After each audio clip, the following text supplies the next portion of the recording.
Professor Sangeeta Gupta ji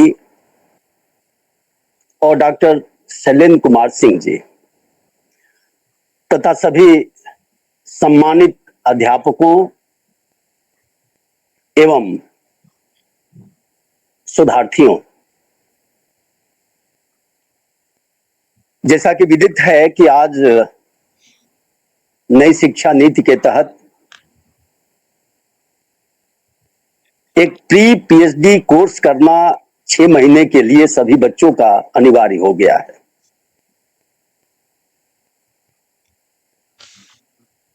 मैं दर्शन शास्त्र का विद्यार्थी हूं, लेकिन क्योंकि यह प्रोग्राम सभी डिफरेंट डिसिप्लिन्स के अभ्यर्थियों के लिए हो रहा है, इसीलिए हमने कुछ ऐसा टॉपिक चुना है जिससे हम भी आपके बीच में कुछ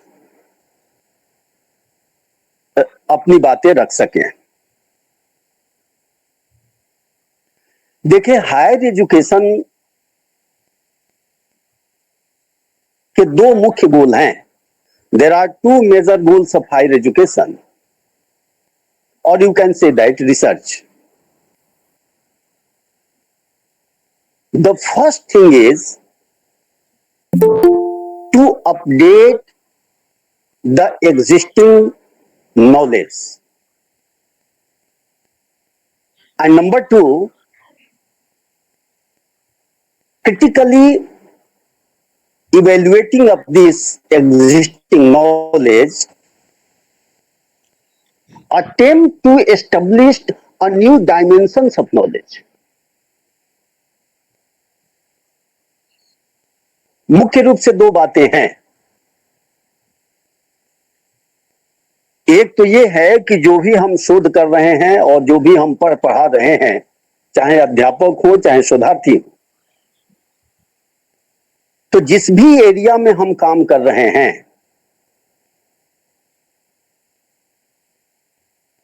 उस एरिया से संबंधित जो भी नॉलेज है, डोमेन है प्रेजेंट टाइम में, उस लेवल तक हमें पहुंचना चाहिए। ये पहला टारगेट है हायर एजुकेशन में रिसर्च का। आप सपोज करिए कि आप पॉलिटिकल साइंस के विद्यार्थी हैं या अध्यापक हैं, तो हमारा जो नॉलेज डोमेन होना चाहिए कि पॉलिटिकल साइंस में रिसेंट में क्या वर्क हो रहा है, उससे हमें परिचित होना चाहिए। हम यदि हिस्ट्री के विद्यार्थी हैं तो हिस्ट्री का वर्तमान डोमेन क्या है, एग्जिस्टिंग नॉलेज क्या है, हमें इससे अपने आप को अवेयर रखना चाहिए। But this is not sufficient to know the existing knowledge. Actually in research we do something more, and therefore whatever knowledge existed in present scenario, we should try to critically evaluate that particular kind of knowledge and try to establish a new dimension of knowledge. आप जो ज्ञान है उसी तक यदि अपने आप को आप कन्फाइंड कर लेते हैं तो आप you are not a good researcher.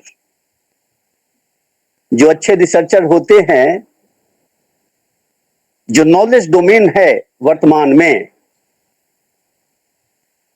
उसका मैंने एक शब्द दिया critical evaluation.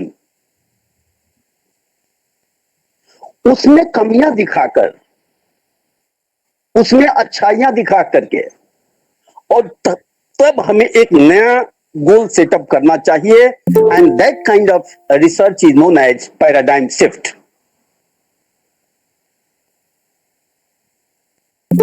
Whenever you pursue research in any domain, even political science, sociology, history, philosophy, economics, mathematics, physics, chemistry, then your knowledge should not be confined to the existing knowledge,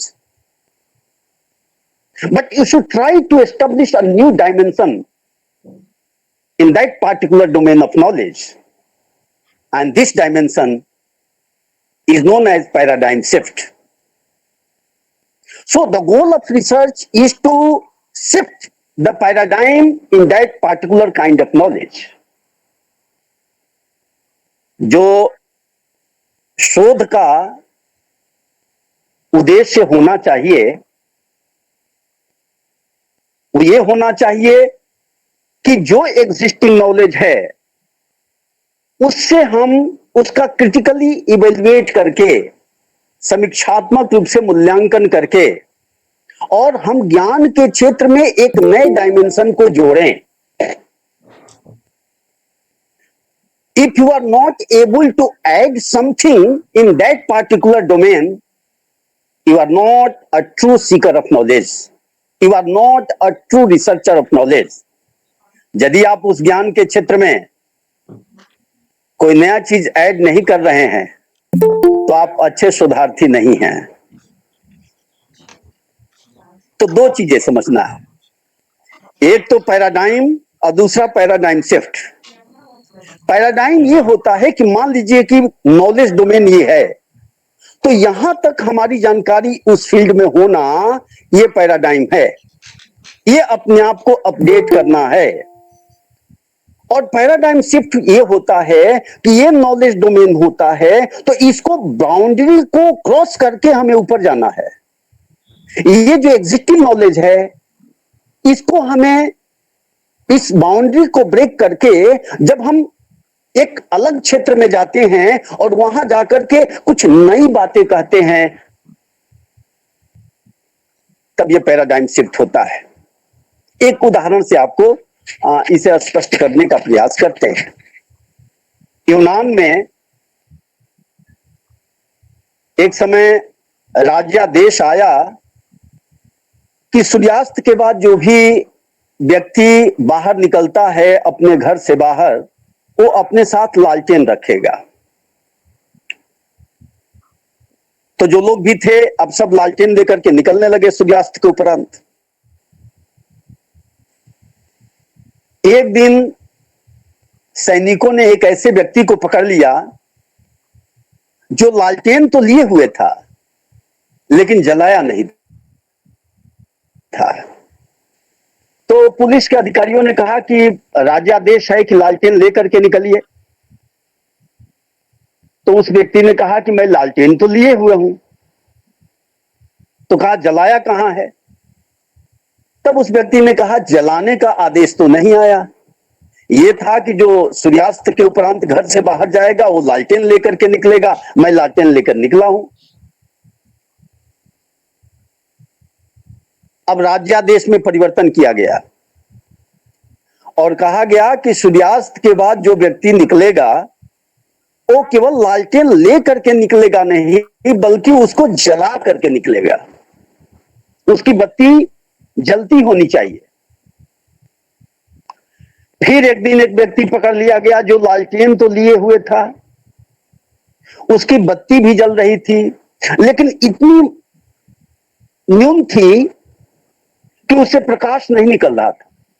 पुलिसों ने फिर पकड़ लिया. Police अधिकारियों ने कहा कि भाई आप राज्यादेश का उल्लंघन कर रहे हैं. उसने कहा कि मैं बिल्कुल उल्लंघन नहीं कर रहा हूं. उन्होंने कहा कि राज्यादेश ये है कि सूर्यास्त के उपरांत जो व्यक्ति निकलेगा वो लालटेन लेगा और उसके हाथ में वो बत्ती जलती रहनी चाहिए. उसने कहा कि बत्ती तो मेरी जल रही है, लेकिन उसकी लौ बहुत ही धीमी थी. फिर तीसरी बार राज्यादेश उसी यूनान में निकलता है कि लालटेन लेकर के व्यक्ति निकलेगा, बत्ती जलती रहनी चाहिए और उसमें पर्याप्त रोशनी भी रहनी चाहिए. अब सब व्यक्ति बत्ती जलाकर निकल रहा है, उसमें रोशनी भी पर्याप्त है. एक दिन फिर एक व्यक्ति पकड़ लिया गया जो लालटेन तो लिए हुए था, उसकी बत्ती भी पर्याप्त रूप से रोशनी कर रही थी, लेकिन लालटेन के ऊपर वो कंबल डाले हुए था, इसलिए उसका प्रकाश बाहर नहीं आ रहा था। मित्रों, रिसर्च का मतलब यही होता है। While critically evaluating the existing knowledge, we should try to add something, a new dimension of knowledge. देखो, दो तरह की चीजें हैं। एक तो व्यक्ति राज्यादेश का पालन कर रहा है, तो उसका नॉलेज तो अपडेट है,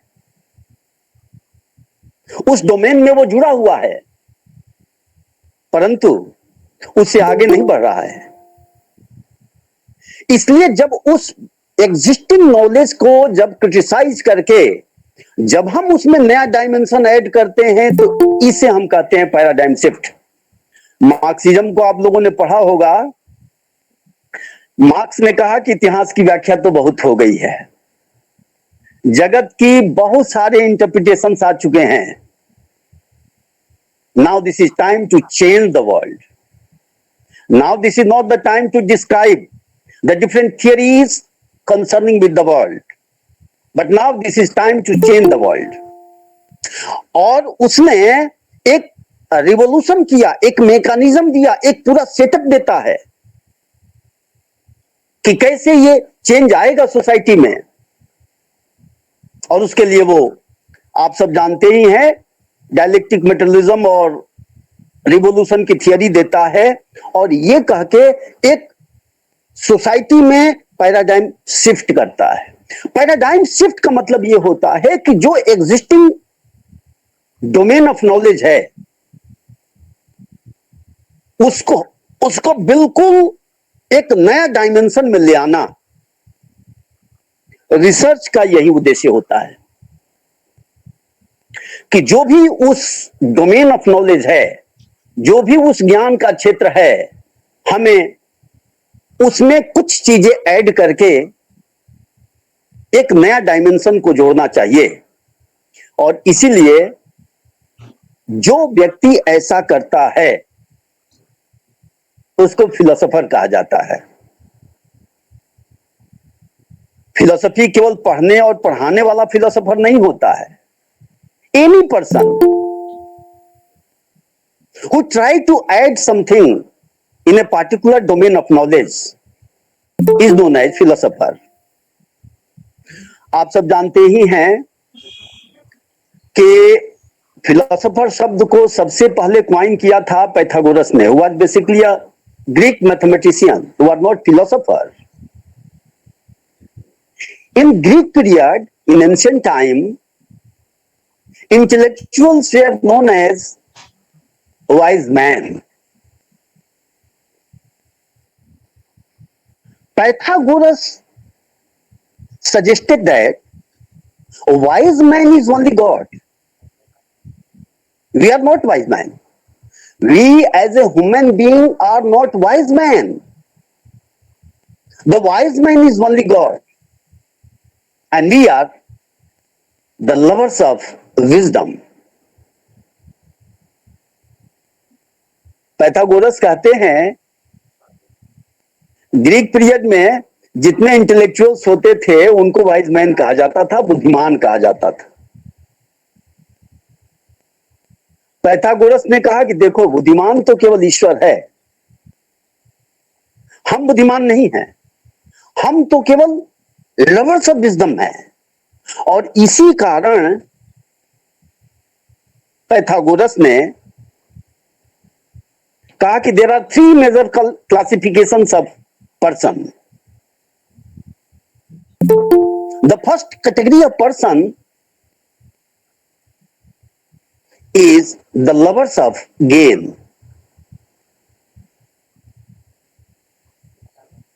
They always believe in to buy and sell something. Their approach is always materialistic. They work for to gain something in terms of wealth. The second category of man is called by Pythagoras the lovers of honor. They do not work for wealth, but they work for honor, respect. And this is the second category of man according to Pythagoras. The third category of man is neither lovers of gain nor lovers of honor, but they are basically lovers of wisdom. They work for to know something. They are true seeker of knowledge. And the person who are true seeker of knowledge is known as the lovers of wisdom. And this is the third and highest category of man according to Pythagoras. मित्रों, Pythagoras जो Greek period में थे और basically mathematician थे, उन्होंने कहा कि society में तीन तरह के लोग होते हैं। कुछ लोग ऐसे होते हैं जो केवल धन के लिए काम करते हैं, they are lovers of gain, उनका हमेशा मेटेरियलिस्टिक अप्रोच होता है।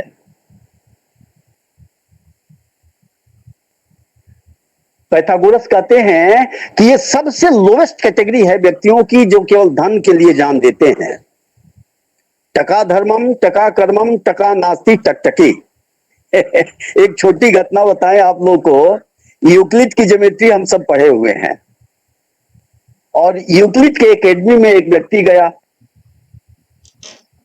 कहा कि मुझे भी ज्योमेट्री समझाओ। तो यूक्लिड ने उसे बहुत अच्छी तरह समझाया ज्योमेट्री कि ये सर्किल है, ये ट्रायंगल है, ये रेक्टेंगल है, ये डॉट है, पॉइंट है, लाइन है। ज्योमेट्री के डिफरेंट चीजों को उसने समझाया। जब यूक्लिड ने उसे पढ़ा लिया तो उसने कहा यूक्लिड से कि ये बताओ कि ये ट्रायंगल है, ये रेक्टेंगल है, ये सर्किल है, ये जानने से हमें क्या मिला? What I have gained by learning these different kind of diagrams? Euclid ने अपने एक शिष्य से कहा कि इसको कुछ पैसे दे दो। उसने कुछ पैसा दिया। इसके बाद यूक्लिड ने कहा कि अब भाग जाओ यहां से, आज के बाद इस एकेडमी में तुम पैर मत रखना। देखिए मित्रों, हम अध्ययन करते हैं हमेशा कुछ पाने के लिए नहीं, इन टर्म्स ऑफ वेल्थ। हम धन ग्रहण करने के लिए अध्ययन नहीं करते हैं। और एजुकेशन का उद्देश्य भी नहीं है कि आपको नौकरी दिला दे। The goal of higher education to develop physical, mental, spiritual, religious values in a person. Higher education का उद्देश्य आपको नौकरी दिलाना नहीं होता है, बल्कि हायर एजुकेशन का जो गोल होता है वो शारीरिक, मानसिक, बौद्धिक, आध्यात्मिक मूल्यों का विकास करना होता है। तो पैथागोरस कहते हैं कि the first category of man are the lovers of gain in terms of wealth. ये सबसे लोवेस्ट कैटेगरी है पैथागोरस के अनुसार। पैथागोरस कहते हैं कि जो दूसरी कैटेगरी है वो लवर्स ऑफ ऑनर। दूसरे जो उससे सुपीरियर कैटेगरी उन व्यक्तियों का है जो धन तो नहीं चाहते हैं लेकिन जो सम्मान चाहते हैं। They work for honour, respect. और पैथागोरस कहते हैं कि ये सेकंड कैटेगरी है व्यक्तियों का जो वर्क करते हैं सम्मान के लिए, वो सम्मान और प्रतिष्ठा चाहते हैं। लेकिन पैथागोरस कहते हैं कि जो लवर्स ऑफ नॉलेज है, जो ट्रू सीकर्स ऑफ नॉलेज है, जो इंटेलेक्चुअल्स होते हैं, वो ज्ञान से प्रेम करते हैं, वो धन से प्रेम नहीं करते, वो सम्मान भी नहीं चाहते, बल्कि वो ज्ञान चाहते हैं, वो ज्ञान से प्रेम करते हैं। आपको एक दो घटनाएं बताएं इस संदर्भ में। एक तो बहुत अच्छी घटना ग्रीक पीरियड में ही मिलती है, अलेक्जेंडर द ग्रेट के समय। ये बहुत फेमस कहानी है, हमारे समझ से सारे मित्र पढ़े होंगे, लेकिन संदर्भ के अनुसार इसकी चर्चा हम करते हैं। ग्रीक पीरियड में एक व्यक्ति हुआ था, फिलोसोफर था, थिंकर था, फिलोसोफर तो नहीं कहिए, जिसका नाम था डायोजनीस। सिकंदर के समय हुआ था। किसी ने सिकंदर से बताया कि आपके राज्य में एक बहुत बड़ा थिंकर है डायोजनीस, आप जाके उससे मिलिए। सिकंदर उसके पास गया तो वो एक गड्ढा खोदे हुए था, उसी में बैठे हुए था। तो सिकंदर जब उसके पास गए तो सिकंदर ने कहा कि बताइए आपको क्या चाहिए, मैं इस राज्य का राजा हूं, आप जो चाहिए मैं आपको देने को तैयार हूं। और इधर से धूप आ रही है और इधर ही सिकंदर खड़े थे और वो बैठा हुआ था गड्ढे में। तो उसने सिकंदर की तरफ देखा और देख करके कहा कि ऐसा है, तुम कुछ मत करो, बस मुझे कुछ नहीं चाहिए, तुम मेरा धूप छोड़ के हटो, मुझे तुमसे कुछ चाहिए नहीं, मैं तुमसे कुछ धन नहीं चाहता हूं, मैं तुमसे रिस्पेक्ट भी नहीं चाहता हूं, बल्कि तुम मेरा जो मैं चिंतन कर रहा हूं उसमें बाधा न डालो, तुम जाओ, तुम राजा हो तो अपने घर जाओ।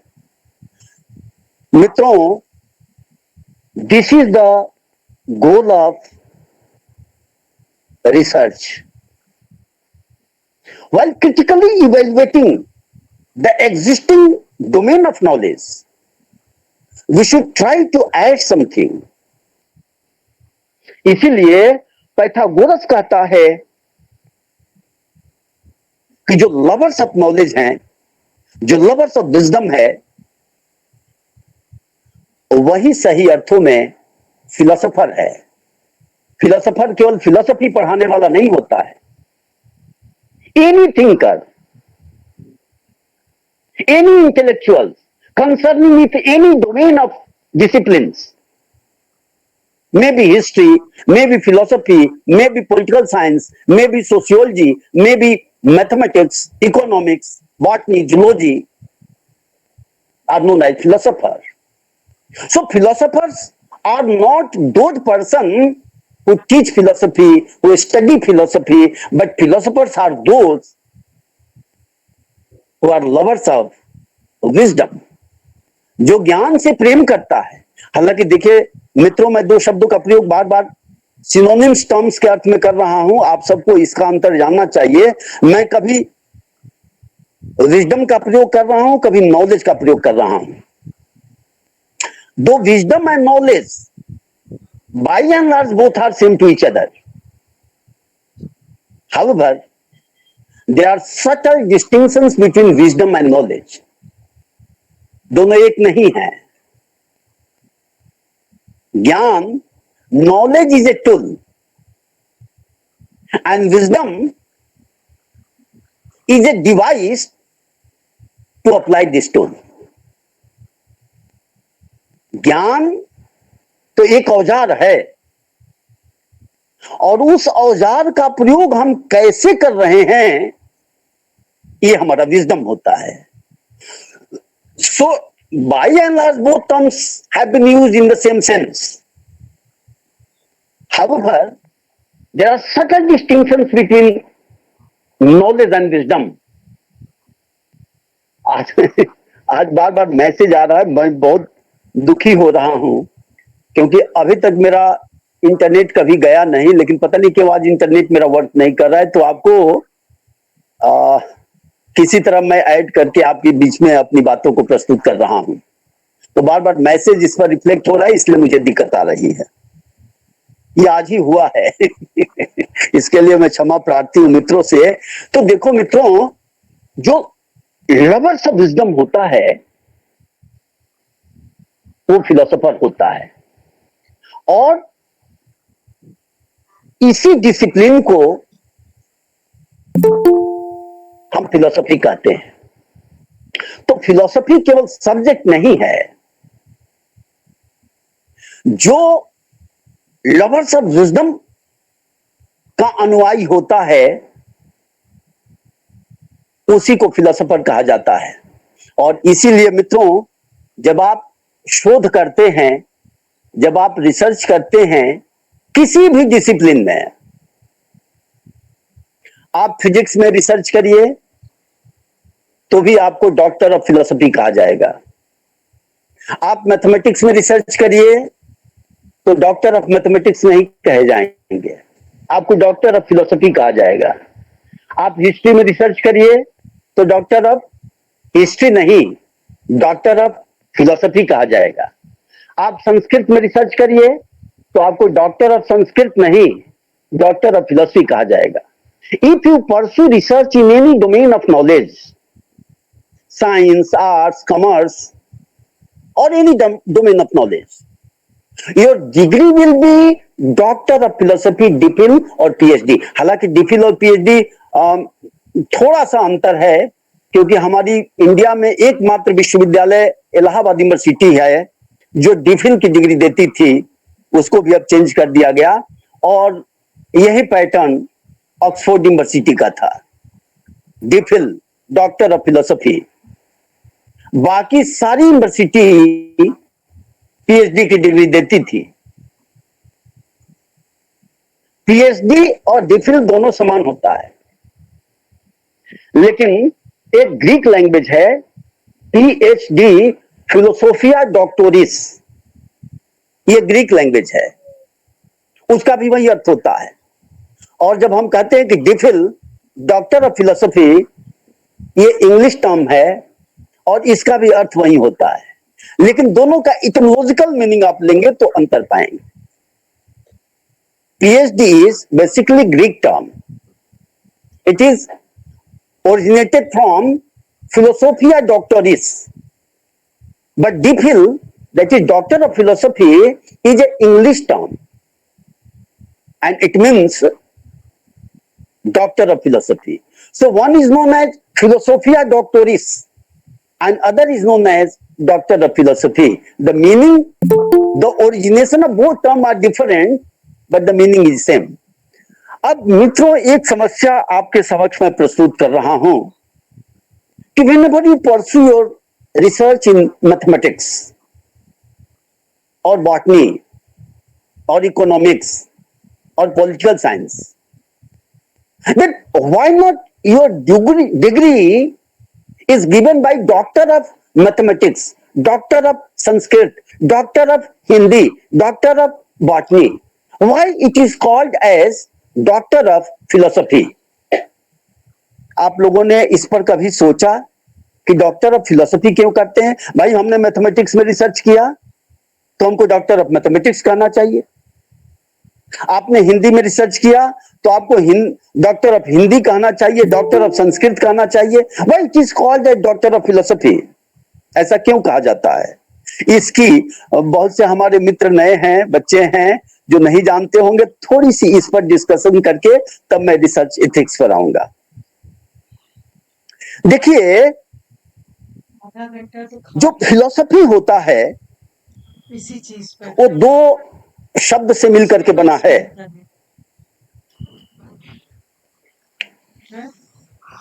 कोई बात नहीं, से बात करो तो जब अलग से बात करेंगे तो फिल एंड सोफिया।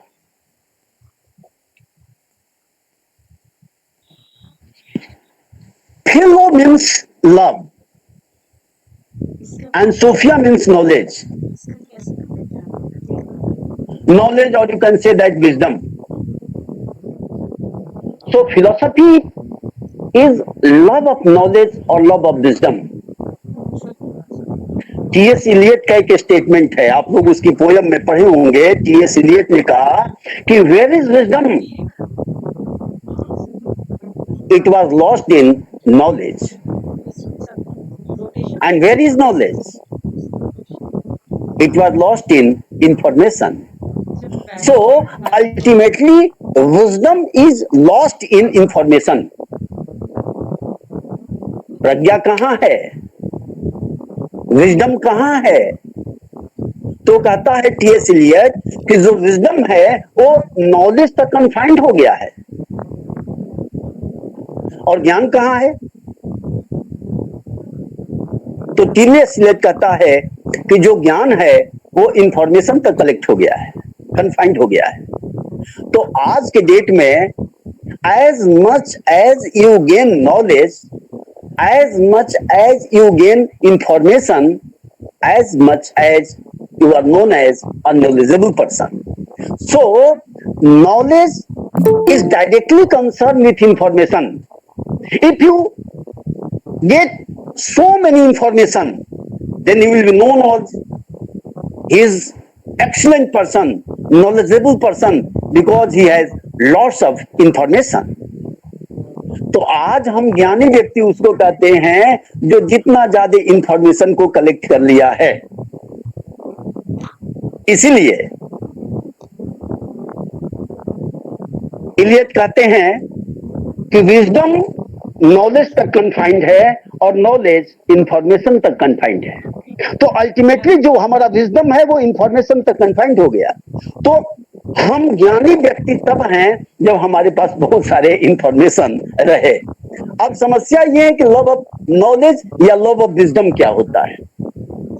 मित्रों, प्रेम तो डेडिकेशन और सेक्रीफाइस होता है. इसके ऊपर हम चर्चा कभी अलग से करेंगे. इसके ऊपर बीए फर्स्ट ईयर में मैं एक बार क्लास ले रहा था, तो जब फिलोसफी बताया कि what is philosophy and what is the etymological meaning of philosophy, and philosophy originate from the term love, philo and sophia, and philo means love. And then I asked question to my student that what is love. तो लड़कों ने बहुत तरह की बातें कही. एक लड़के ने कहा कि सर मैं बताऊं. हमने कहा बताओ. कहा कि सर लव दो दिलों के बीच ऐसा चुंबकीय दाब है जिसमें कभी विचलन ना हो. तो हमने कहा तुम साइंस पढ़ते हो? कहा सर मैं इंजीनियरिंग की तैयारी कर रहा हूं. हमने कहा तो क्या चुंबकीय दबाव तुमको अनुभव होता है? तो मित्रों, लव तो सेक्रीफाइस होता है, लव डेडिकेशन होता है.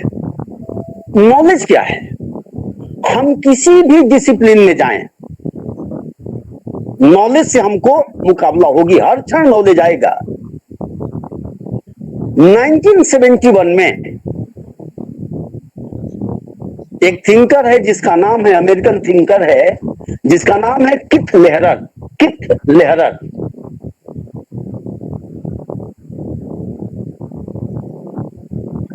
1971 में किथ लेहरर की एक पुस्तक प्रकाशित हुई जिसका टाइटल ही है knowledge.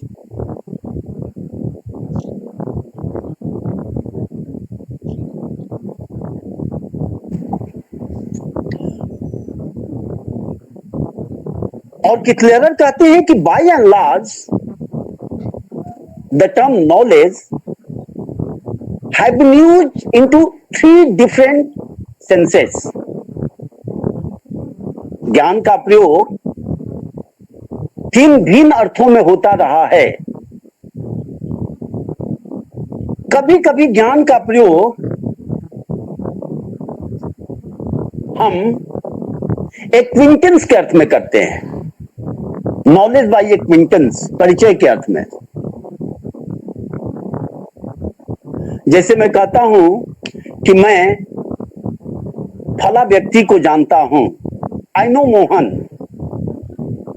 I know Bablu, I know Anju.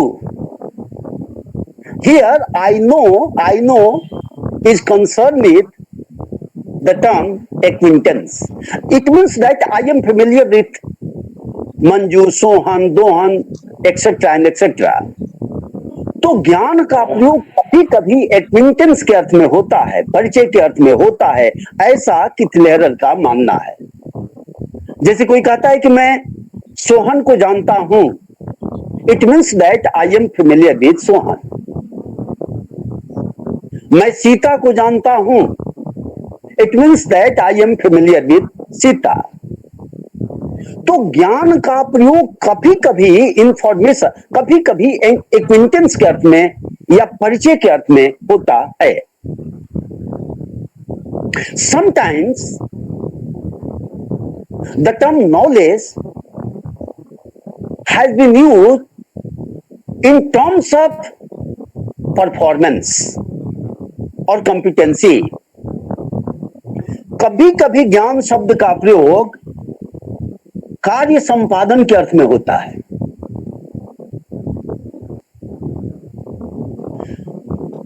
जैसे कोई कहता है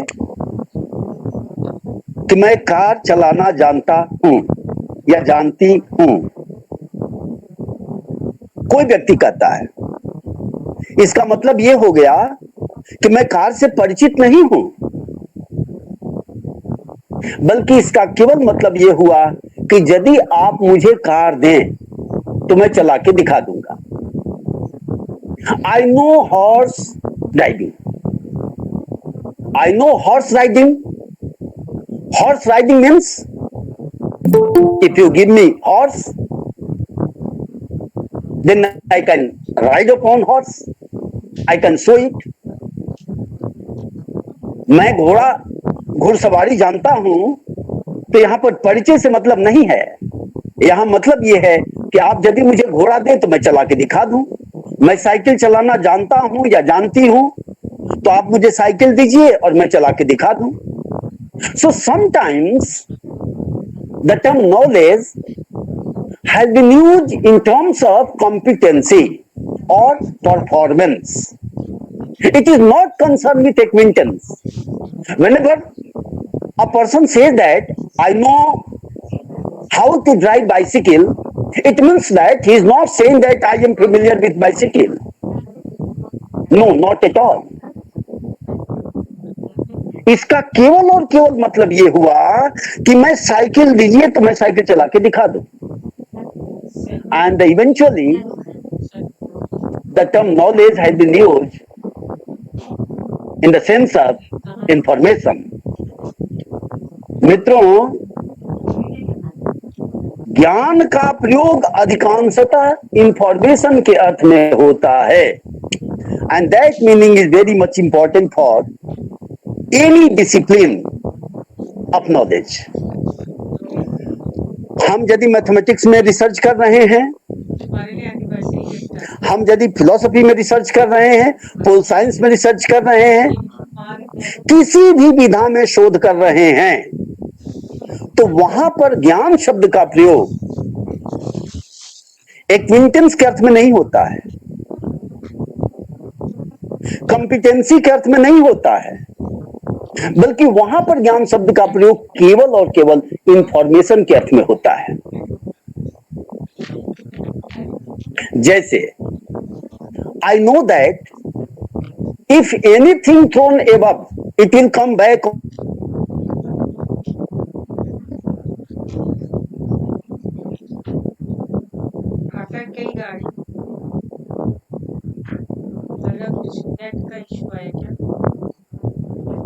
Get solved. This is informative knowledge. Here you get some information.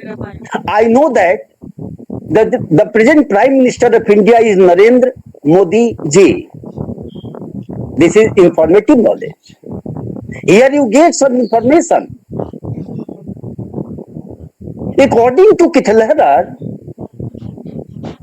by and large, the term knowledge has been used in terms of information in any domain of knowledge, in any discipline of knowledge. आप किसी भी विधा में जब ज्ञान की बात करते हो, तो ज्ञान का तात्पर्य केवल और केवल इंफॉर्मेशन से होता है, और जितना आप इंफॉर्मेशन गेट करते जाते हैं उतने ही अधिक आप ज्ञानी पुरुष माने जाते हैं। तो ज्ञान शब्द का प्रयोग मित्रों इंफॉर्मेशन के लिए होता है। ये हम अच्छी तरह अपने दिमाग में बैठा लें। Whenever I use the term knowledge, it means that here the term knowledge is used in the sense of information. लेकिन एक प्रॉब्लम है. Can you say that all kinds of information are knowledge? यहाँ पे जो है ना सांस्कृतिक मित्रों, ज्ञान तो इंफॉर्मेशन हो गया, लेकिन क्या आप कहेंगे कि सभी प्रकार के जितने भी प्रकार के इंफॉर्मेशन है वो सब नॉलेज होंगे? आपके द्वारा तब यहां पर नॉलेज को इरोनियस नॉलेज या फॉल्स नॉलेज या र्यूमर से अलग करने का प्रयास किया गया और कहा गया कि if any information fulfills at least 3 criteria, then it would be called as knowledge. सूचनाएं तो हमारे पास बहुत सारी आती हैं, हमारे पास फॉल्स इंफॉर्मेशन भी आते हैं, हमारे पास र्यूमर्स भी आते हैं जिनका कोई आधार नहीं है. तो क्या हम इस र्यूमर को नॉलेज कहेंगे? वो भी एक तरह का इंफॉर्मेशन होता है. तब इस पर सबसे पहले काम किया है प्लेटो ने. प्लेटो के 2 डायलॉग को आप देखिएगा, एक तो थिटीटस 101 और एक मिनो डायलॉग का 98 पॉइंट. इन दोनों डायलॉग में प्लेटो ने इसके ऊपर काम किया है और प्लेटो ने कहा कि all kinds of information are not knowledge. Only those informations are treated would be knowledge which fulfill 3 conditions. Number 1, truth. Number 2, belief. And number 3, justification.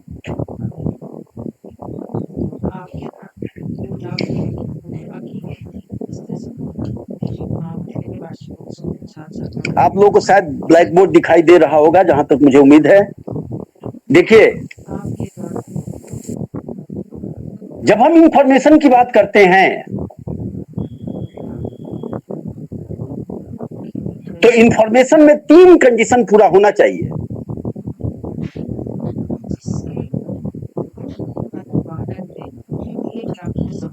पहला इंफॉर्मेशन की कंडीशन ये है कि it must be true. The second condition is belief and the third condition is justification. आप इसको ऐसे समझिए कि माना कि आपके पास कोई इंफॉर्मेशन आता है, तो वो इंफॉर्मेशन सही है या गलत, ये तो आपको बताना पड़ेगा. यदि वो इंफॉर्मेशन गलत है तो उसे नॉलेज की श्रेणी में हम नहीं रखेंगे. If our information is false, erroneous, then it would not be treated as knowledge. So the first condition of knowledge is truth. Whatever I get information, it must be true. यदि कोई ये कहे कि the present prime minister of India is Shri Adityanath Yogi, then this is false information, and this information will not be called as knowledge. तो मित्रों, जो पहला condition ज्ञान की है, जो पहली शर्त ज्ञान की है, वो है हमारा ट्रूथ, सत्य हो. Information must be true. The second condition is, जो रिसर्च कर रहा है वो इन सब बातों पर बहुत ध्यान से सुनेगा और बहुत ध्यान से समझेगा इस बात को. The second condition is belief. Let us suppose that you get some information from any sources, but you say that I do not believe on that. I know that the sum of 2 plus 2 is equal to 4, but I do not believe on that. I know that a triangle has 3 angles, but I do not believe in that. So here you get information but you do not believe on that, then this kind of information would not be called as knowledge. मित्रों, आपके पास जो information आ रहा है और मान लो कि वो information आपको सत्य आ रहा है, लेकिन आप उस पर भरोसा नहीं करते हैं, आप इस इंफॉर्मेशन पर विश्वास नहीं करते हैं, तो ऐसे इंफॉर्मेशन को हम ज्ञान नहीं कहेंगे।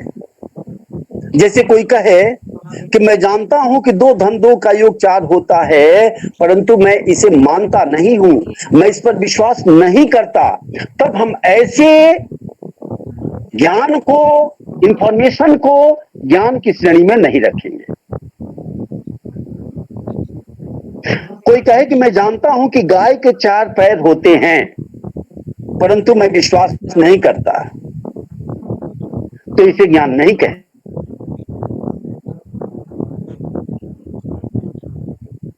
आगे आवश्यक सामग्री ये हो जाएगा, ये ठीक है। में सत्य में विश्वास अपने आप ही चला जाता है, and this gives subjective guarantee of knowledge. इसी को सब्जेक्टिव गारंटी कहते हैं कि आपको अंदर से विश्वास है कि नहीं। If you do not believe on that, it would not be called as knowledge. So for knowledge, belief conditions are essential. You will have to believe on that. Otherwise, it would not be treated knowledge. और मित्रों, जो ज्ञान की तीसरी condition है वो है justification. आपके पास इंफॉर्मेशन है, आप उस पर, वो सत्य है और आप उस पर विश्वास भी करते हैं, but you do not have sufficient justification. Justification may be of 2 types.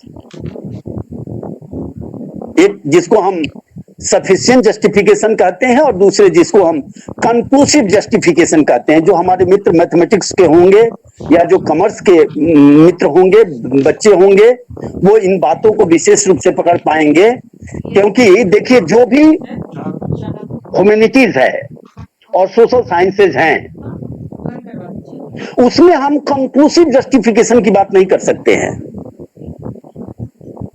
हम उसमें सफिशिएंट जस्टिफिकेशन की बात करते हैं। और सफिशिएंट जस्टिफिकेशन का मतलब होता है कि on the basis of such and such evidence I accept this and this thing, but it may be possible that tomorrow evidence may be changed. In this world, in this empirical world, nothing is conclusively justified because there is always chance of change. Whatever knowledge domain exists in the present time, it may be possible that our knowledge domain may be changed tomorrow. So in humanities and social sciences, including philosophy, there is nothing like conclusively justified. On the basis of certain evidence, on the basis of certain justification, we accept something. But there is always possibility that tomorrow our justification may be changed.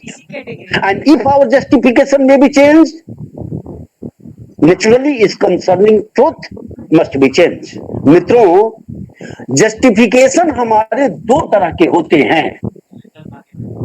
जो humanities और social sciences में आते हैं, जो हमारे बच्चे, वो जानेंगे कि वो केवल और केवल सफिशिएंट जस्टिफिकेशन की बात करते हैं। और जब आप रिसर्च करते हैं तो आप अपने रिसर्च में सफिशिएंट जस्टिफिकेशन की बात करते हैं कि इन बातों के आधार पर मैं ऐसा कंक्लूजन डिराइव कर रहा हूं। On the basis of such and such evidence, I reach on this conclusion, and this conclusion is based on some evidence. ये ह्यूमैनिटीज का रिसर्च होता है। लेकिन जो हमारे नेचुरल साइंस नहीं, फॉर्मल साइंस, मैथमेटिक्स है, प्योर साइंस है, उसमें हम सफिशिएंट जस्टिफिकेशन की बात नहीं करते हैं। वहां पर हम कंक्लूसिव जस्टिफिकेशन की बात करते हैं। और कंक्लूसिव जस्टिफिकेशन का मतलब केवल एक होता है, 99.99 नहीं, बल्कि 100%. If you give 100% justification in favor of your knowledge, then it would be called as conclusive justification, जिसको आप कहेंगे निश्चायक साक्ष्य देना. पर्याप्त साक्ष्य. हम लोग ह्यूमैनिटीज में हैं, हम हिस्ट्री के विद्यार्थी हैं, पॉलिटिकल साइंस के हैं, हिंदी के हैं, सोशियोलॉजी के हैं, इकोनॉमिक्स के हैं. यहां पर बेटे हम कंक्लूसिव जस्टिफिकेशन की बात नहीं करते हैं, सफिशिएंट जस्टिफिकेशन की बात करते हैं. एक आपको उदाहरण दें कि टॉलमी ने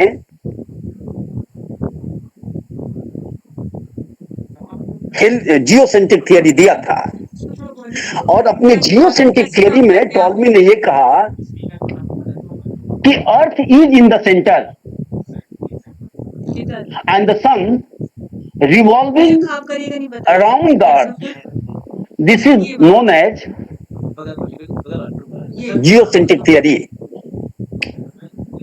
टॉलमी ने जियोसेंट्रिक थियरी दिया, और आपको बताएं कि 300-400 साल तक टॉलमी का जियोसेंट्रिक थियरी एक्सेप्ट होता रहा.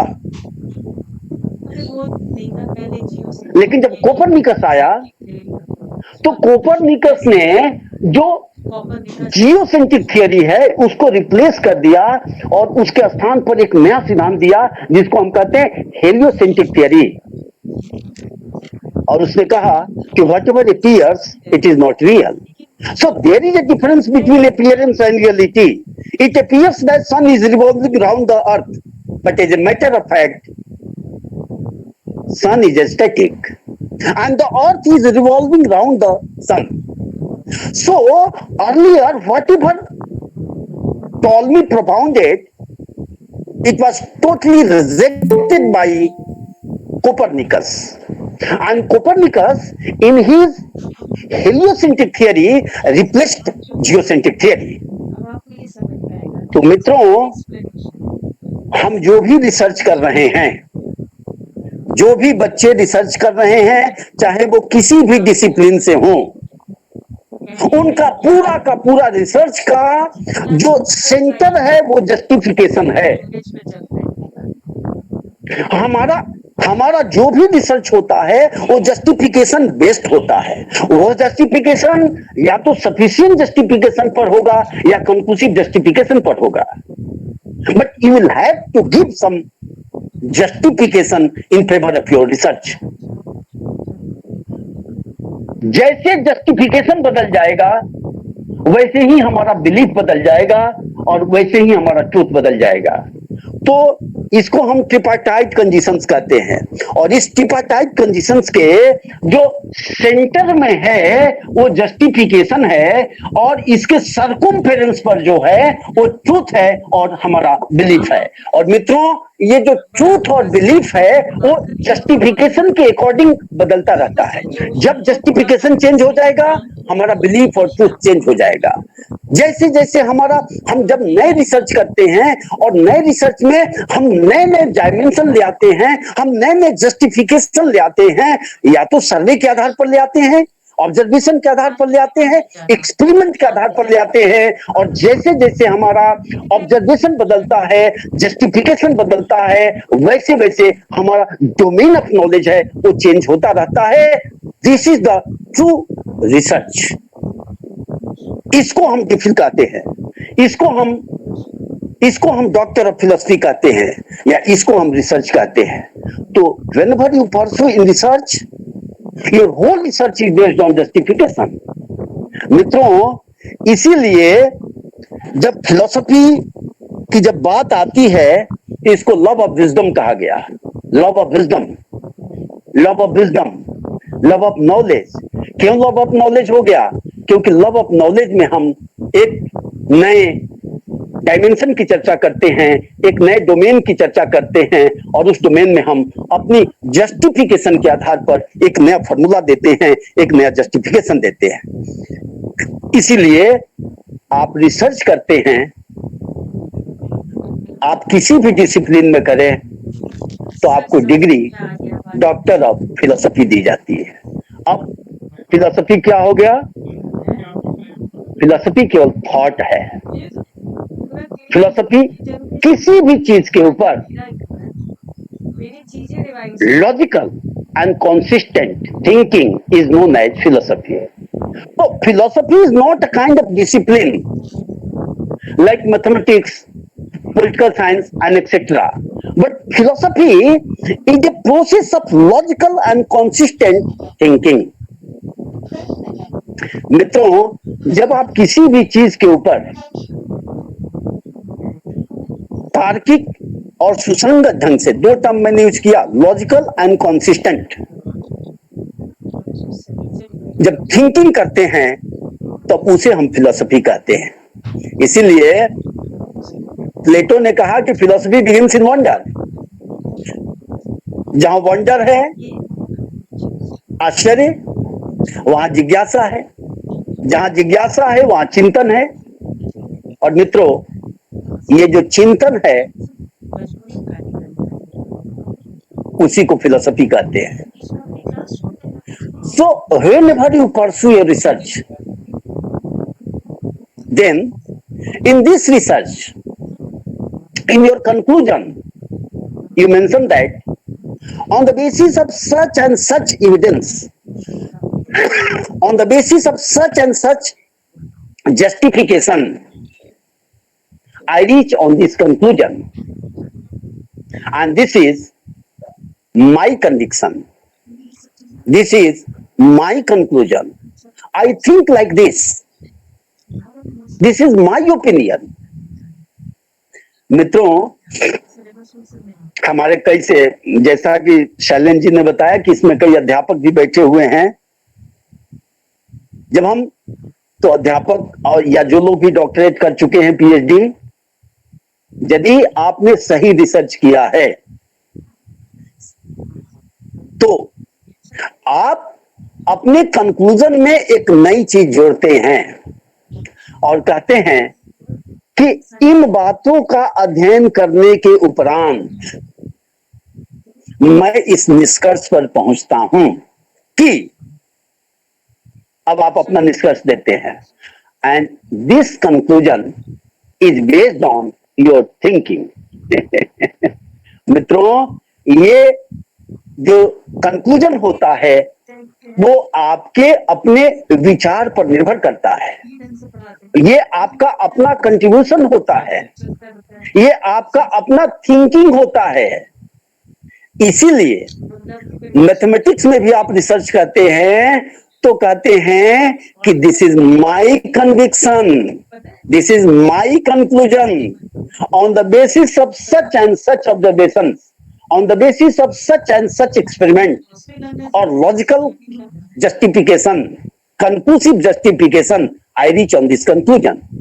बेटे, जब तक रिसर्च में आप कोई नया आयाम नहीं जोड़ते हैं वो रिसर्च नहीं होता है, वो फेक रिसर्च है, वो रिसर्च नहीं, वो बकवास है, वो ऐसे है। इसीलिए अब मैं अपने रिसर्च के दूसरे पॉइंट पर आ रहा हूं, जिसको हम रिसर्च एथिक्स कहते हैं। ये जो नई शिक्षा नीति आई है उसके अंतर्गत ये भी टर्म यूज किया गया है। आजकल मित्रों प्लेगरिज्म बढ़ रहा है और प्लेगरिज्म के कारण रिसर्च सही नहीं हो रहा है, हम कट एंड पेस्ट करते जा रहे हैं। इसीलिए रिसर्च एथिक्स की बात आती है। लेकिन मैं 5 मिनट का ब्रेक लेना चाहूंगा और ताकि दिमाग की एक क्षमता होती है और वो क्षमता ये होती है कि घंटे भर से ज्यादा आप उसको ग्रैप्स नहीं कर पाएंगे।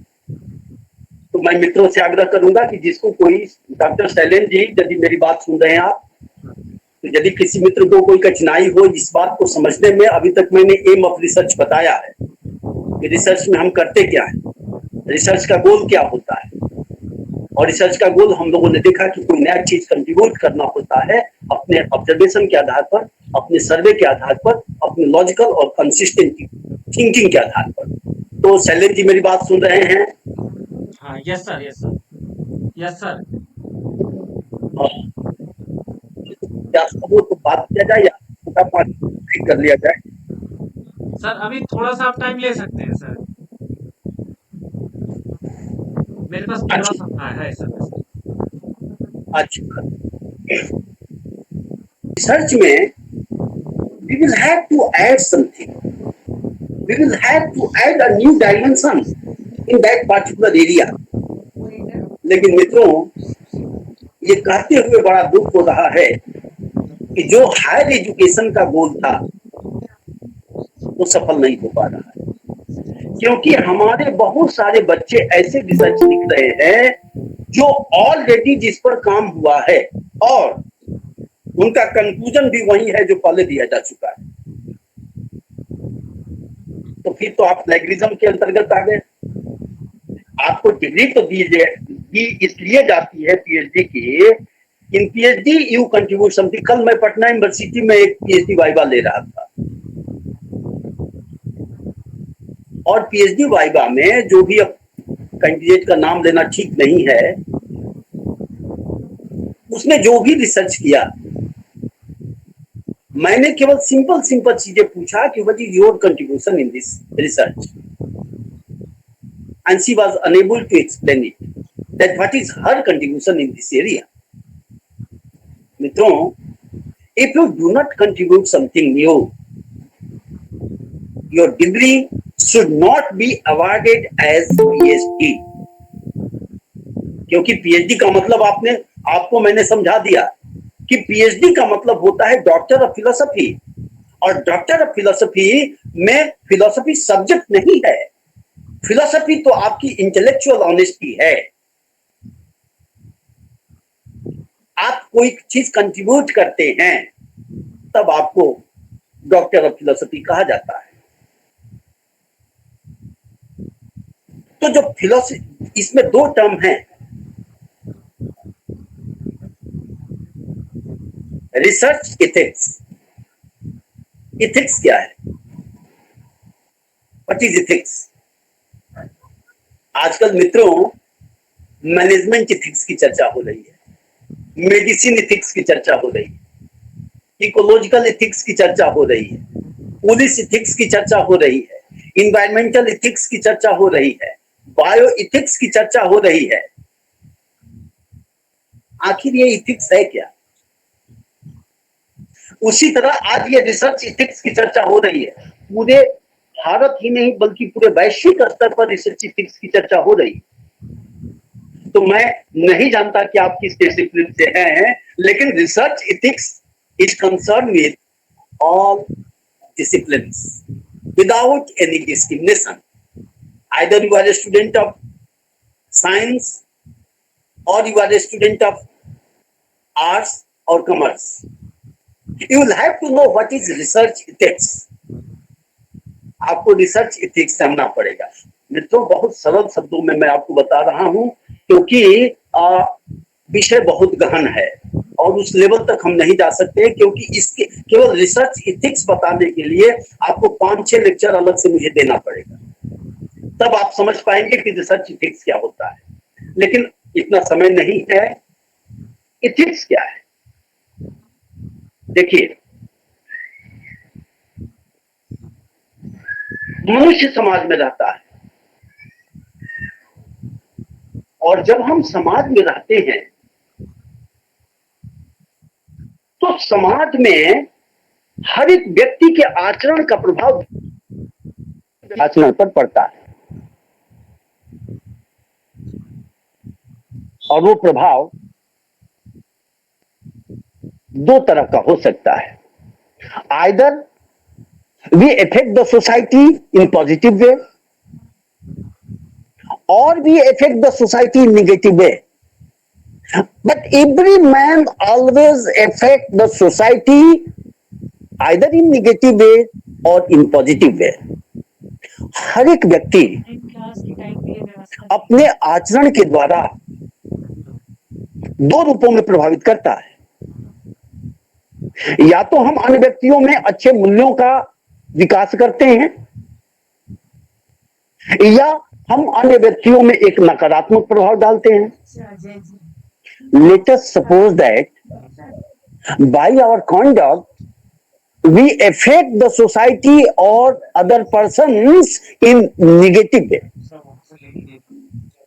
then it is noxious for the development of individual and society both. यदि हम अपने आचरण के द्वारा दूसरे व्यक्तियों में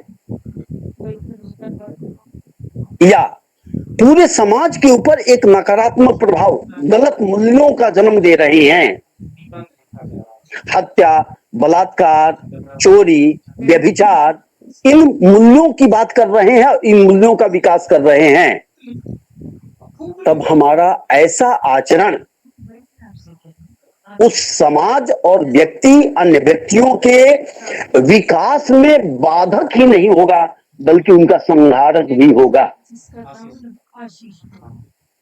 इसलिए in the ancient time some social intellectuals, social ameliorants, social reformers sat together and determined some rules, regulations for the smooth running of the society and individual both. जब हमारा आचरण दूसरों के ऊपर गलत प्रभाव देने लगा, तब हमारे आचरण को मर्यादित करना जरूरी था, नियंत्रित करना जरूरी था। और हमारे आचरण को नियंत्रित करने के लिए समाज के कुछ लोगों ने, जिसमें बौद्धिक वर्ग हो सकता है, कुछ समाज सुधारक हो सकते हैं, इन सबों ने मिल बैठ करके कुछ रूल फ्रेम किया। And that rules are known as code of conduct. बेटे, वो आचार संहिता बनी और उसी आचार संहिता को हम नीति कहते हैं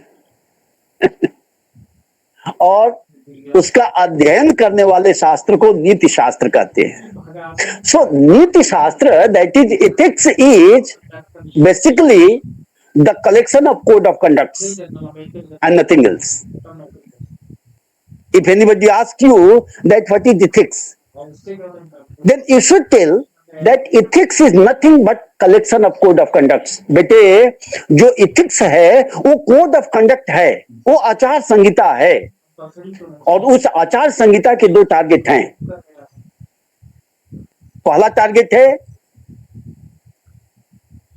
कि व्यक्ति के to determine the human conduct, this is the first target of the code of conduct, to determine the human conduct.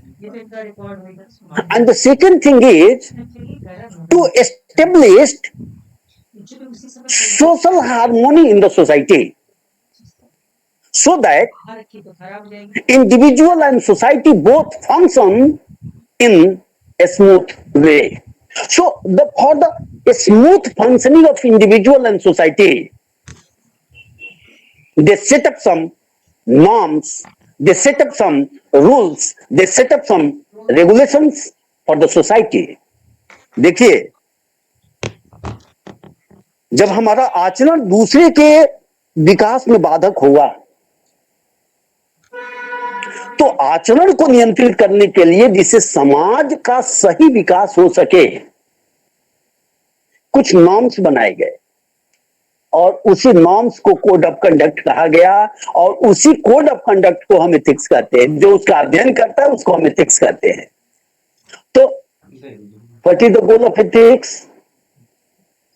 The goal of ethics is to carry individual and society both from disorder to order, from being to well-being. एथिक्स का उद्देश्य क्या है?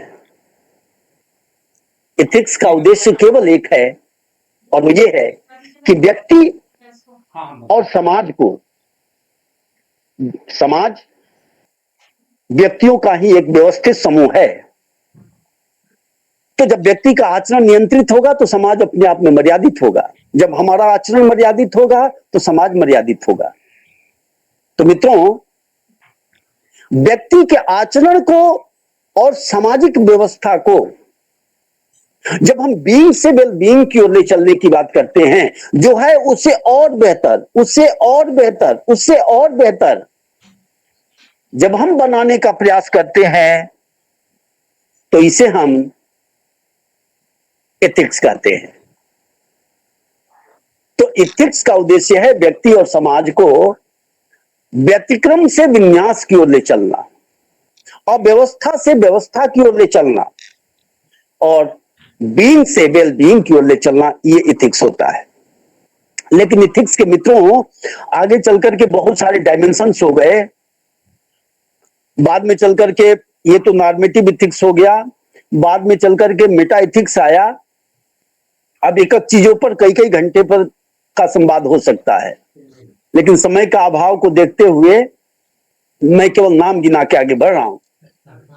Meta ethics आया और बाद में अभी रिसेंट जो डेवलपमेंट हुआ वो अप्लाइड इथिक्स के नाम से जाना गया या प्रोफेशनल इथिक्स के नाम से जाना गया। अप्लाइड इथिक्स में क्या हुआ कि इथिक्स के जो नॉर्म्स हैं, इथिक्स के जो कोड ऑफ कंडक्ट्स थे, उनको पूरे के पूरे व्यवहार के ऊपर लागू करने की बात की गई कि इथिक्स केवल सिद्धांत नहीं है, बल्कि इथिक्स का प्रयोग हम अपने जीवन के विभिन्न क्षेत्रों में करें। और यदि इथिक्स का प्रयोग हम जीवन के विभिन्न क्षेत्रों में करेंगे तो इसी को अप्लाइड इथिक्स या प्रोफेशनल इथिक्स के नाम से जाना गया। और इसी अप्लाइड इथिक्स या प्रोफेशनल इथिक्स के कई डायमेंशन निकल करके आए, जिसमें एनवायरमेंटल इथिक्स है। अब एक की चर्चा हम नहीं करेंगे। इकोलॉजिकल इथिक्स है, बायो इथिक्स है, मेडिकल इथिक्स है, मेडिसिन इथिक्स है। अब इथिक्स के नए डायमेंशन आ गए, उसी में एक डायमेंशन आया जो अप्लाइड इथिक्स है, एडमिनिस्ट्रेटिव इथिक्स आया, और उसी में एक डायमेंशन आया जिसको हम रिसर्च इथिक्स कहते हैं। So what do mean by research ethics? Research ethics की जरूरत क्या थी? इथिक्स तो जमन लिया आप कि इथिक्स का उद्देश्य व्यक्ति और समाज को व्यतिक्रम से विन्यास की ओर ले चलना, अव्यवस्था से व्यवस्था की ओर ले चलना। और इसी प्रकार जो रिसर्च इथिक्स है, इसका उद्देश्य था कि जो हमारा रिसर्च है, जो डिसऑर्डर की ओर बढ़ गया है, जो व्यतिक्रम की ओर बढ़ गया है, जो प्लेगरिज्म की ओर बढ़ रहा है, जिसमें हम अपना कोई नया कंट्रीब्यूशन नहीं देते हैं, हम दूसरे के विचार को ले लेते हैं और कहते हैं कि दिस इज माय कंट्रीब्यूशन। ये तो बौद्धिक संपदा की चोरी हुई। आपको एक बताएं, एक बड़ी रोचक घटना कि इलाहाबाद विश्वविद्यालय में पहले हम लोग के समय एक प्रोफेसर होते थे। जब हम लोग एंट्री लिए थे इलाहाबाद यूनिवर्सिटी में 86 में, तो उस समय वो थे। तो एक प्रोफेसर हुए थे, प्रोफेसर रघुपत सहाय जी, जिनको फिराक गोरखपुरी भी कहते हैं। वो इंग्लिश के प्रोफेसर थे, लेकिन हिंदी में भी कविताएं लिखते थे, इंग्लिश में तो खैर लिखते ही थे। ये वही व्यक्ति थे जो कहते थे कि भारत में केवल 1.5 लोग अंग्रेजी जानते हैं, 2.5 लोग अंग्रेजी केवल 2.5 लोग जानते हैं, 2.5। एक अपने को कहते थे, एक पंडित जवाहरलाल नेहरू को कहते थे, और कहते थे कि आधा राजेंद्र प्रसाद जानते हैं। उस तरह की पर्सनालिटी थे। एक जगह कवि सम्मेलन चल रहा था, जिसको चेयर फिराक साहब कर रहे थे। उसमें एक कवि आया और उस कवि ने फिराक साहब की कविता को ही पढ़ दिया। उसको नहीं पता था कि ये इनकी कविता है। जब उसने मंच से अपनी कविता पढ़ दिया तो फिराक साहब खड़ा हुए, उन्होंने कहा कि जनाब ये तो मेरी कविता है। तो उस कवि ने कहा कि नहीं, ये मेरी कविता है। तब फिराक साहब ने कहा कि देखिए, ये आज से 20 साल पहले मैंने यहां पर ये कविता पढ़ी थी और यहां पर ये पब्लिश हुई है। तब वो तो संकट में आ गया व्यक्ति। उसने कहा कि हो सकता है हमारे और आपके ख्यालात टकरा गए हों और इसलिए आपने जो कहा वो मैंने कह दिया। तो फिराक साहब ने एक बड़ी मजेदार बातें कही मित्रों। उन्होंने कहा कि हवाई जहाज से हवाई जहाज का टक्कर तो हो सकती है, ये मैंने समझा है। साइकिल का साइकिल से टक्कर हो सकती, साइकिल का बाइसिकल से और मोटरसाइकिल से और कार से भी टक्कर हो सकती है, ये भी सुना है। लेकिन साइकिल का टक्कर हवाई जहाज से हो, ये कभी नहीं सुना है मैंने। ये बहुत बड़ा व्यंग था फिराक साहब का। ऐसे ऐसे स्टालवर्ट इलाहाबाद यूनिवर्सिटी के अध्यापक होते थे, वो मानते थे कि मैं तो हवाई जहाज हूं, ये तो साइकिल चलने वाला है, और हवाई जहाज की टक्कर साइकिल से कैसे हो सकती है। ये इंटेलेक्चुअल ऑनेस्टी नहीं है, ये इंटेलेक्चुअल इंटेग्रिटी नहीं है, ये प्लेगरिज्म के अंतर्गत आता है। तो प्लेगरिज्म क्या है? हम दूसरे के विचारों को अपना विचार बना करके जब प्रस्तुत करते हैं तो उसी को इंटेलेक्चुअल चोरी कहा जाता है, इसको डिसऑनेस्टी कहा जाता है। ये इंटेलेक्चुअल डिसऑनेस्टी है, ये इंटेलेक्चुअल क्राइम होता है। मैं तो इसको क्राइम कहता हूं, दिस इज इंटेलेक्चुअल क्राइम।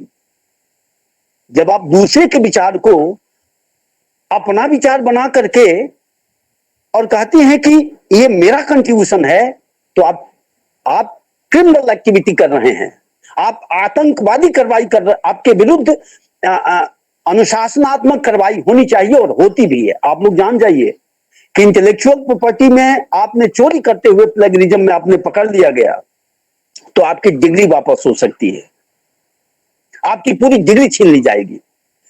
इसीलिए रिसर्च एथिक्स की बात होने लगी कि कम से कम इतनी तो आपके अंदर नैतिकता होनी ही चाहिए कि किसी की बातों को आप प्रस्तुत कर रहे हैं तो कम से कम उस व्यक्ति का क्रेडिट तो आपको एक्सेप्ट करना चाहिए अपने रिसर्च में। और if you do not accept credit of that particular person in your research work, it means that you are indulging in criminal activities and you must be punished.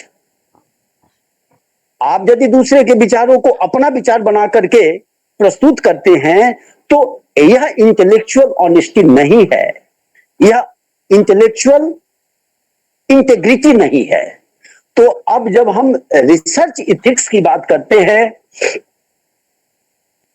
तो research ethics में research integrity की बात जरूर होनी चाहिए।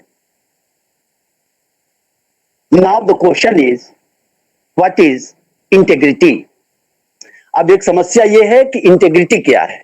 अब इसको बता ले पहले, तब मैं फिर अपने थर्ड टॉपिक पर आऊंगा, रिसर्च मेथोडोलॉजी के ऊपर। रिसर्च इंटेग्रिटी क्या होती है? देखिए, जो इंटेग्रिटी है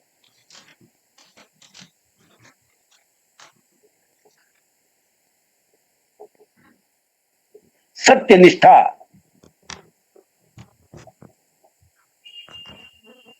ये लैटिन भाषा का शब्द है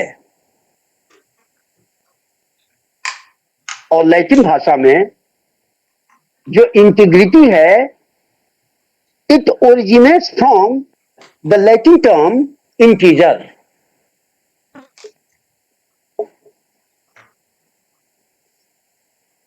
An integer means whole or complete.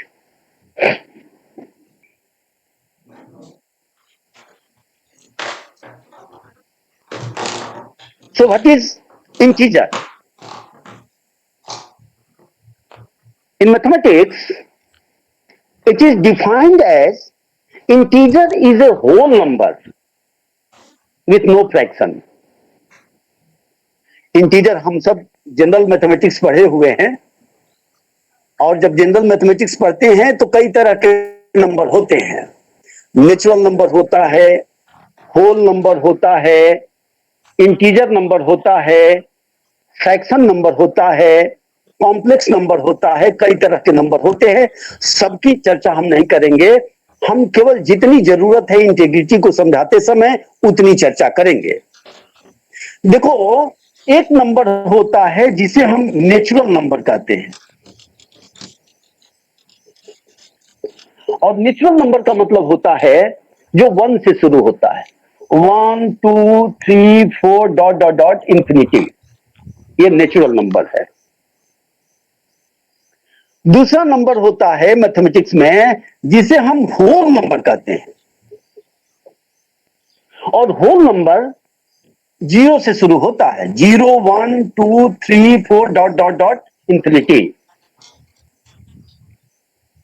एक फ्रैक्शन नंबर होता है, देखो सब लोग जानते हैं, सब जनरल चीजें, हमको ज्यादा समझाना नहीं है। जब होल नंबर के बीच में कोई संख्या आती है तो उसको हम फ्रैक्शन नंबर कहते हैं।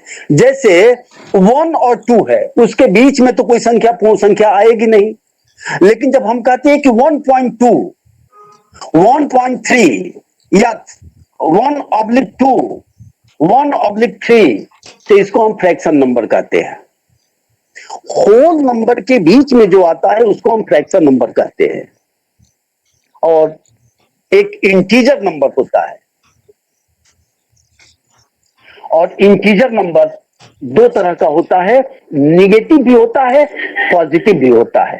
तो जैसे -4 -3 -2 -1 0, फिर आप पॉजिटिव इंटीजर नंबर होता है वो 1 2 3 4 डॉट डॉट डॉट। अब मित्रों बड़े ध्यान से आप समझिएगा, जब इंटीजर नंबर को डिफाइन किया जाता है तो कहा जाता है कि integer is a whole number without fraction और with no fraction number. Integer वह पूर्ण संख्या है जिसमें कोई फ्रैक्शन नहीं हो। फ्रैक्शन नंबर क्या होता है? जो होल नंबर के बीच में आता है वो फ्रैक्शन नंबर होता है। तो यदि होल नंबर के बीच में कोई फ्रैक्शन आ गया तो उसे हम इंटीजर नंबर नहीं कहेंगे। इंटीजर नंबर वो होगा जो होल नंबर हो और जिसमें कोई फ्रैक्शन नहीं हो। मित्रों इसी के आधार पर इंटीग्रिटी को डिफाइन किया गया इथिक्स में। क्या है इंटीग्रिटी? तो कहा जाता है कि integrity is concern with the wholeness of character और कंप्लीटनेस ऑफ कैरेक्टर। जो इंटीग्रिटी है वो होलनेस ऑफ कैरेक्टर है, चरित्र की संपूर्णता है। आवर कंडक्ट में बी ऑफ टू टाइप्स।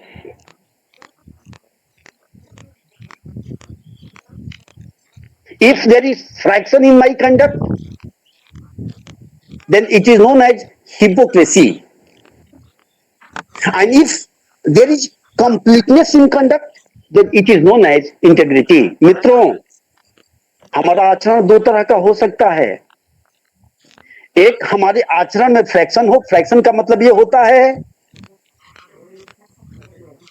कि सोचना, बोलना और करना, saying, thinking, saying and doing, all the three are asymmetrical, then it is known as the fraction of character.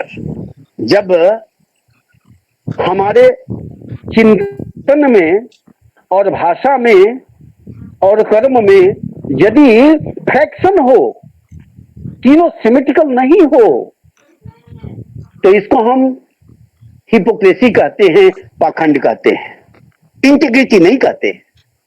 Integrity क्या है कि जब हमारे थॉट, लैंग्वेज और कंडक्ट जब तीनों सिमेट्रिकल हो, जब तीनों में समानताएं हो, जब तीनों में एकरूपता हो, तब हम इसको होलनेस ऑफ कैरेक्टर कहते हैं, कंप्लीटनेस ऑफ कैरेक्टर कहते हैं, और इसी कंप्लीटनेस ऑफ कैरेक्टर को हम इंटीग्रिटी कहते हैं। So, what do you mean by research ethics? Research ethics is directly concerned with research integrity. And research integrity means our thinking, our expression, and our writing. All the three must be symmetrical to each other. If there is a gap among thinking, speaking, and writing, then it is not the completeness of character. It is not the integrity, example of integrity, but it is the example of hypocrisy. if I think something else, speak something else, and I something else, it means that I am not a person of integrity, but I am a person of hypocrisy. Hypocrisy means पाखंड, धूर्तता, दिखावा. Integrity का मतलब होता है संपूर्णता, और संपूर्णता का मतलब होता है कि जब आप रिसर्च करते हैं तो जो सोचते हैं और जो बोलते हैं और जो लिखते हैं, whenever thinking, speaking and writing, all the three are symmetrical to each other. इसका मतलब ये हो गया कि जो सोचते हैं वो किसी दूसरे के थॉट नहीं होना चाहिए. Whatever you are thinking, it is not already said by other person. And if your thinking is related directly or indirectly related with the thinking of other persons, then you are not the man of integrity, but you are man of hypocrisy, because you are thriving the thought of other person, and this is a kind of criminal activities. आप यदि अपने विचार को दूसरे के विचार को अपना विचार बना लिए और उसी को बोल करके, उसी को लिख करके, और यदि आपने रिसर्च को अवॉइड करा लिया, then this is not research ethics. It is against of research ethics. Research ethics क्या होगा कि on the basis of my thinking, I try to establish some new norms, some new dimensions in domain of that particular area. This is research integrity. मित्रों, जब हम research integrity की बात करते हैं और रिसर्च इथिक्स की बात करते हैं, तो रिसर्च इथिक्स डायरेक्टली हमारी रिसर्च इंटेग्रिटी से जुड़ा हुआ है. और रिसर्च इंटेग्रिटी का मतलब यह होता है कि हमें अपने विचारों में, हमें अपनी भाषा के स्तर पर और हमें अपनी लेखन शैली में किसी अन्य व्यक्ति के विचारों को चोरी नहीं करना चाहिए. यदि हम दूसरे के विचार को अपना विचार बनाकर अपने शब्दों में लिख दिए, then you are not following the norms of research ethics, but you are a person of, you are the man of hypocrisy, you are not the man of integrity.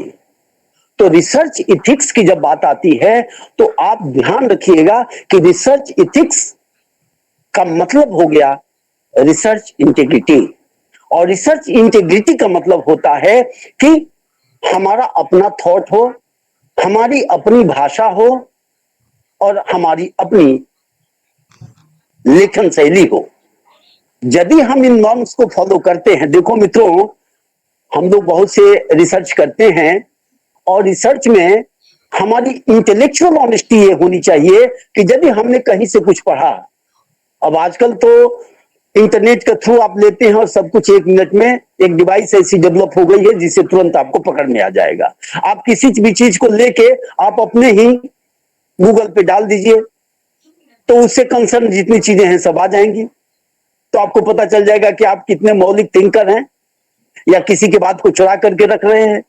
तो जब रिसर्च इथिक्स की बात करते हैं तो research ethics research integrity है, और research integrity का मतलब यह होता है कि हम जो कह रहे हैं वो मेरा अपना विचार है, और यदि आपका अपना विचार नहीं है तो आप डॉक्टरेट की डिग्री के लायक नहीं है. मैं ऐसा मानता हूं. समय कंप्लीट हो रहा है और हमारा समय केवल 5:30 तक का था, और देख रहा हूं कि समय कुछ मेरा ज्यादा बढ़ गया है, इसके लिए मैं क्षमा चाहता हूं आपके ऑर्गेनाइजर से.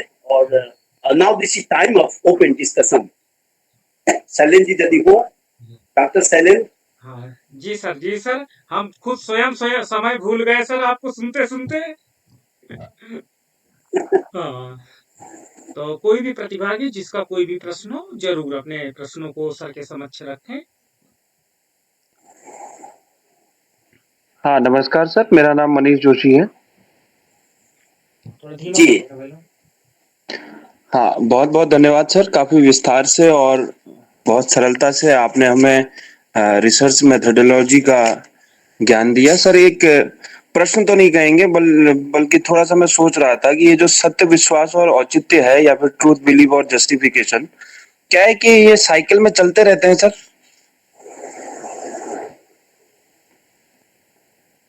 आ, आपके प्रश्न, मुकेश जी कहाँ के रहने वाले हैं आप? मनीष जी बोल रहे हैं? जी, मैं हिंदी साहित्य का शोधार्थी हूँ सर, पिथौरागढ़ से हूँ सर, हाँ, बहुत उत्तराखंड। सुंदर, बहुत सुंदर मनीष जी, बहुत आपने महत्वपूर्ण प्रश्न उठाया है। देखिए, ये जो त्रिआयामी डायमेंशंस है नॉलेज के, इनके सेंटर में जस्टिफिकेशन है और परिधि पर ट्रूथ और बिलीफ है। मैं ऐसा मानता हूं। उसका कारण है, आज जिस हम सर्कमस्टांसेस में हैं, आज जिस हम परिस्थिति में हैं और पहले जिस परिस्थिति में थे, बहुत सारे परिवर्तन आ गए। तो आज से जो 500 साल पहले का जो मॉडल था, क्या आज के डेट में एक्सेप्टेबल होगा? मेरे समझ से नहीं होगा। नहीं। इसलिए रिसर्च मेथोडोलॉजी में जो एक और भी मेथड की जो चर्चा मैंने नहीं किया, बहुत सारे मेथड्स हैं। एक हर्मेन्यूटिक्स मेथड आता है सोशल साइंसेज में, जिसका बहुत ही प्रयोग होता रहा है वर्तमान युग में, और बेसिकली जो पोस्ट मॉडर्निज्म है उसमें इस बात की चर्चा हो रही है। क्या हो रही है? आपको बताएं कि थियरी ऑफ नॉलेज के क्षेत्र में भी एक नया डायमेंशन नॉलेज का उभर करके आया है। वो क्या है? वो ये डायमेंशन है कि nothing is absolutely true in this world in all socio-cultural conditions. Truth varies due to variation of person, culture, society and conditions. So any kind of interpretation of anything should not be treated as absolute, unconditional, categorical, but it must be related to the particular space, time, condition, society, cultures and etc. तो मनीष जी, आपकी बात बिल्कुल सही है कि कोई भी चीज इटर्नल नहीं है in this world. Nothing is internal in this world. Everything is always changeable due to change of space, time, socio cultural conditions. जो पहाड़ पे रहते हैं उनकी सोशियो कल्चरल कंडीशन अलग है, उनकी इथिक्स हमारी इथिक्स से अलग हो जाएगी। जो यूएस में रह रहा है, बहुत ठंड प्रदेश में रह रहा है, उसकी इथिक्स हमारी इथिक्स से अलग हो जाएगी। क्यों? क्योंकि वहां के सोशियो कल्चरल कंडीशन अलग अलग होते हैं। तो देखिए,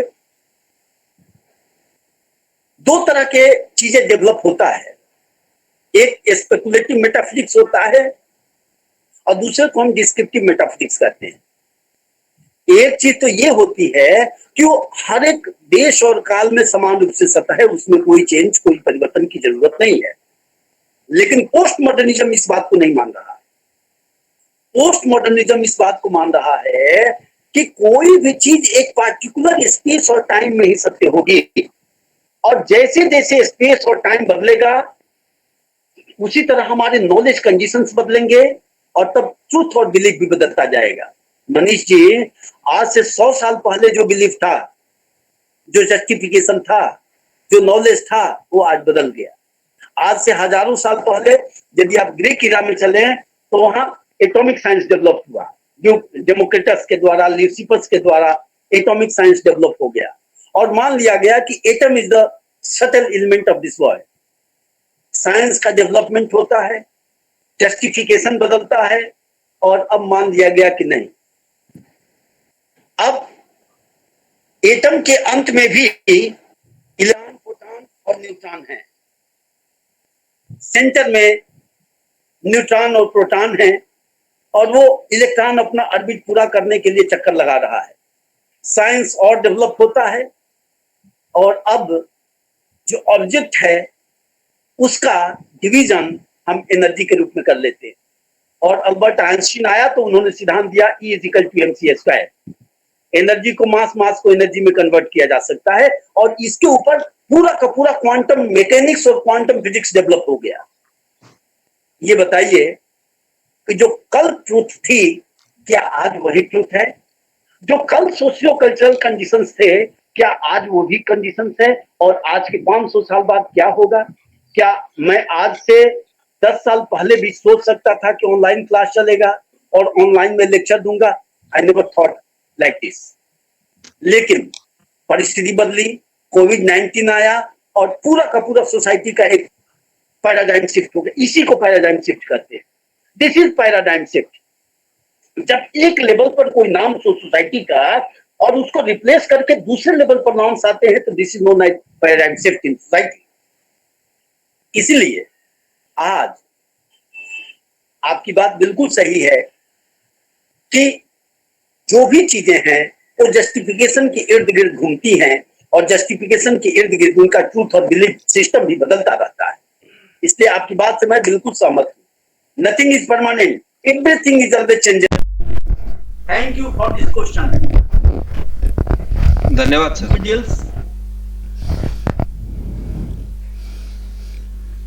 किसी और शोधार्थी का अगर यदि कोई प्रश्न हो तो जरूर रखें सर के समक्ष। कोई प्रश्न ही नहीं, किसी प्रकार की कोई जिज्ञासा हो, कहीं अटकाव आ रहा हो, आप पूछ सकते हैं। यह तो मैं दर्शन शास्त्र का विद्यार्थी हूँ, लेकिन प्रयास करूंगा कि आपकी शंकाओं का समाधान करें। Good evening sir, my self Ashok Kumar sir from Champawat. आप थोड़ा सा तेज बोले अशोक जी। सर अशोक कुमार बोल रहा हूँ सर चंपावत से। एक क्वेश्चन ये है कि सर जो एथिक्स और मोरालिटी में से क्या डिफरेंस होगा? Ethics and morality. आपके प्रश्न तो बहुत भारी क्वेश्चन है, बहुत कठिन प्रश्न आपने पूछ दिया अशोक जी। इस प्रश्न को जवाब देने के लिए कम से कम 2 घंटे का समय होना चाहिए। This is the question of $1 million। What is difference between ethics and morality? लेकिन आपको उतना समय नहीं है। आपको 2 मिनट में ये बता दें कि देखिए, जब सोसाइटी का डेवलपमेंट होने लगा और जब नॉर्म सेटअप किए गए सोसाइटी को चलाने के लिए, smooth functioning of the society, तो जो कोड ऑफ कंडक्ट बना वो एथिक्स नहीं था, वो मोरालिटी थी, वो नैतिकता थी। अर्थात morality is earlier than ethics. Morality is concern with code of conduct for the smooth functioning of individual and society both. But ethics is not only concerned to code of conduct. Ashok ji, जो norms बने, जो code of conducts बने society को, individual को govern करने के लिए, determine करने के लिए, जब उस नॉर्म्स को साइंटिफिकली स्टडी किया जाने लगा कि what I ought to do and what I ought not to do, ये प्रश्न अपने मन में रखिए। हमें क्या करना चाहिए, हमें क्या नहीं करना चाहिए। So whenever you think on this question that what I ought to do and what I ought not to do, then it is concerned with morality. But whenever you study scientifically the moral laws, the code of conduct as a subject, then it is called as ethics. तो morality तो पहले था, लेकिन बाद में जब उस norms को, कोड ऑफ कंडक्ट्स को जब हम साइंटिफिकली अध्ययन करने लगे तो वो एक शास्त्र के रूप में हो गया और उसी शास्त्र को हम एथिक्स कहते हैं। सो ethics is a science. It is not only collection of code of conducts, but morality is not science. It is directly related with code of conducts. तो संक्षेप में केवल इतना आप समझें। इस पर मेरा एक लेक्चर है, आप वीडियो आप देखेंगे यूट्यूब पर, इथिक्स और मोरालिटी आप डाल दीजिएगा प्रोफेसर ऋषिकांत पांडे, तो आ जाएगा कि इथिक्स और मोरालिटी में क्या अंतर है। इसके ऊपर मैंने आधे घंटे का एक लेक्चर दिया है। और डिटेल में जानना चाहेंगे तो उस पर आप देख लीजिएगा मोरालिटी और इथिक्स के बारे में। Thank you sir, thank you sir. Next कोई प्रतिभागी, कोई विद्यार्थी, विद्यार्थिनी, शोधार्थिनी, केवल बच्चे प्रश्न कर रहे हैं, आपकी दीदी लोग नहीं प्रश्न कर रही हैं। नहीं सर, ऐसा नहीं है। आपने आप इस लोग आपने इस प्रकार से रिसर्च एथिक्स और रिसर्च डिजाइन को इस तरह से समझाया कि सारी चीजें अपने आप ही जुड़ती गई एक कड़ी की तरह। इतने प्यार से आपने समझाया सर, और बीच बीच में जो आपके उदाहरण थे सर, वो डाउट को क्लियर करते चले